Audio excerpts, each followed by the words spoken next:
রাজ্যের প্রাথমিক স্কুলে নতুন ছুটি বিজ্ঞপ্তি প্রকাশিত হলো।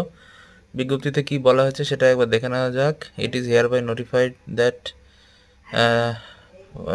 for information to all concerned that in accordance with the notification by memo number 357-AP2 dated 11th February 2025 issued by the Finance Audit Branch Department, Government of West Bengal, 13th February 2025 Thursday is declared as the holiday observance of Shab-e Barat, and 14th February 2025 Friday is declared as a holiday on account of the birthday of Thakur Panchanan Verma.